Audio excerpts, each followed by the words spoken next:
പ്രസംഗകർ ചെയ്യുന്ന പോലെ വലിയ പ്രസംഗങ്ങൾ നടത്താനോ കവർ പ്രസംഗങ്ങൾ നടത്താനോ ഒന്നുമല്ല ഈശോ പറയുന്നത്.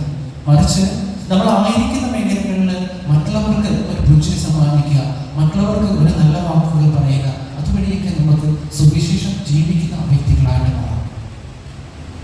ഒരു വ്യക്തി ഈശോയോട് ചേർന്ന് ജീവിക്കാൻ ശ്രമിക്കുമ്പോൾ അവൻ ചെയ്യുന്നതെന്ന് പ്രവർത്തിക്കുന്നതുമൊക്കെ സുവിശേഷമായിട്ട് മാറാം. നമ്മൾ വലിയ വലിയ കാര്യങ്ങൾ പറയുകയും ഒന്നും വേണ്ട, മറിച്ച് നമ്മുടെ കുഞ്ഞു പ്രവർത്തികൾ പോലും സുവിശേഷമായിട്ട് മാറും. ഒരുപക്ഷെ നമ്മുടെ പുഞ്ചിരിയും നമ്മുടെ ഒരു അഭിവാദനവും സന്തോഷത്തോടുകൂടിയുള്ള നമ്മുടെ 2 വാക്കുകളൊക്കെ ഒരു സുവിശേഷമായിട്ട് മാറും. പ്രിയപ്പെട്ടവരെ, നമ്മൾ വിളിക്കപ്പെട്ടിരിക്കുന്നത് ഇതിലേക്കാണ്. മറ്റുള്ളവർക്ക് ക്രിസ്തുവിനെ പകർന്നു കൊടുക്കുക, മറ്റുള്ളവർക്ക് വിശ്വാസം പകർന്നു കൊടുക്കുക. അതിനുള്ള പ്രത്യേകമായിട്ട് സർവേശ്വരൻ നമുക്ക് തരട്ടെ എന്ന് പ്രത്യേകമായിട്ട് പ്രാർത്ഥിക്കുകയും ആശംസിക്കുകയും ചെയ്യുന്നു.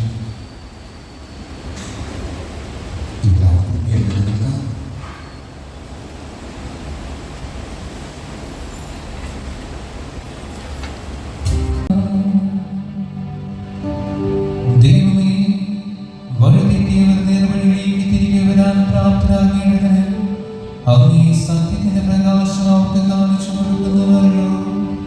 ക്രിസ്തീയ വിശ്വാസം പ്രഖ്യാപിക്കുന്നവരെല്ലാം ആ ക്രിസ്തീയ നാമത്തിന് വിരുദ്ധമായി വിട്ടുപേക്ഷിക്കുവാനും അനുയുക്തമായി ഉപേക്ഷിക്കുവാനും ഇടയാക്കണമേ.